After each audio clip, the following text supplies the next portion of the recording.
የክርስትና የማዕዘን ድንጋይ ትምህርት ነው። እሱ ምንድነው? ከራስህ ይልቅ ባልንጀራ ካንተ ይልቅ እንዲሻል በትህትና ቁጠር።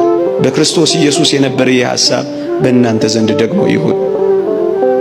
በቃ ከኔ ይልቅ አንተ ትበልጣለህ፣ ከኔ ይልቅ አንተ ትሻላለህ፣ ከኔ ይልቅ አንተ ቅደም፣ ከኔ ይልቅ አንተ ክበር፣ ከኔ ይልቅ አንተ ድመቅ፣ ከኔ ይልቅ አንተ ታወቅ። አንተ ከኔ የምትበልጥ ብቻ አይደለህም፣ አንተ ከኔ በጣም የተሻልክ ነህ። ይሄ የክርስትና የማዕዘን ድንጋይ ነው። ኦርቶዶክሳዊነት ይሄ ነው። የሁላችሁ ከመቀማት መስጠት፣ ይሄን ኦርቶዶክሳዊነት። ከመፎካከር መተባበር፣ ይሄን ኦርቶዶክሳዊነት።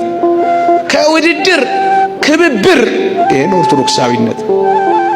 በፉክክር ውስጥ ትከሻ ለትከሻ ክንዳችን በዛለ ቁጥር እንደምንበላ እንዳትረሱ። ከመሰጣጣት ይልቅ አተኩረን መነጣጠቅ ላይ ባተኮርን ቁጥር እመኖኝ ለሌሎች ተላልፈን ነው እየተሰጠን ያለን። ባልንጀራችሁን አስቀድሙ። አንተ ትሻላለህ፣ አንተ ትበልጣለህ በሉ። የክብር ባለቤት መድኃኒታችን ኢየሱስ ክርስቶስ ዓለምን ድል የነሳው በምን እንደሆነ አታውቁ? ከእግዚአብሔር ጋር መተካከልን መቀማት እንደሚገባ ነገር ሳይቆጥር ራሱን ባዶ አደረገ እኮ ነው የሚለው። እኩል ሆኖ ሳለ ዝቅ አለ። እቀማለሁ ሳይል መጣ። ይወሰድብኛል ሳይል ሰው ሆነ።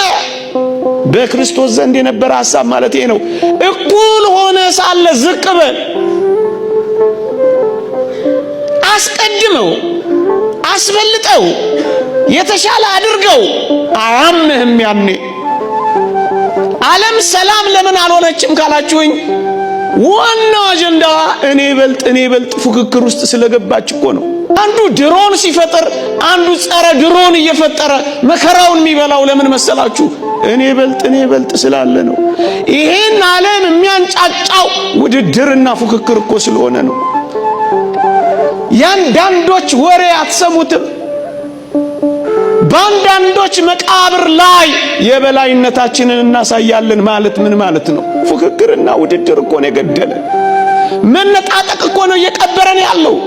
አብሮ መጥገብ እየተቻለ አብሮ ወደ መራብ ሄድ ነው። አብሮ ያው መሆን እየተቻለ አብሮ መሞት የጀመርነው እኮ ለዚህ ነው። ኦርቶዶክሳዊነት ግን ባልንጀራውን ያስቀድማል። ይህ ኦርቶዶክሳዊነት ነው።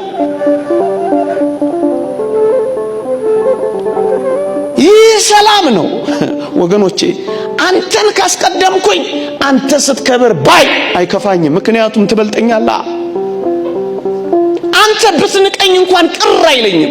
ሰላማዊ ኑሮ መኖር ከፈለጋችሁ ወጣቶች እንደዚህ ኑሩ።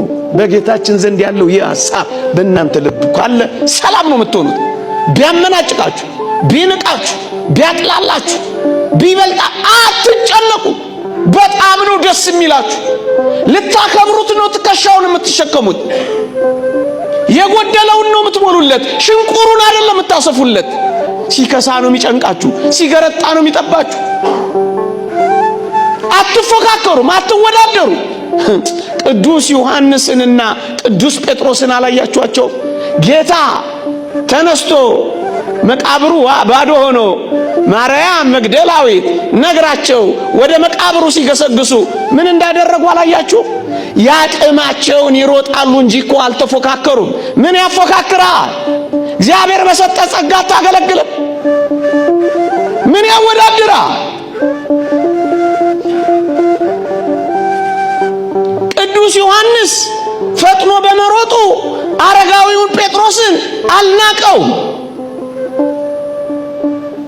ወጣቱ በመሮጡ አረጋዊው ቅዱስ ጴጥሮስ ደግሞ ቅናት አላበገነውም።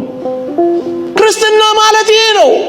ያቅማቸውን ይሰራሉ እንጂ አንዱ ከአንዱ አይፎካከርም፣ አንዱ ከአንዱ አይወዳደርም። ይሄ ኦርቶዶክሳዊነት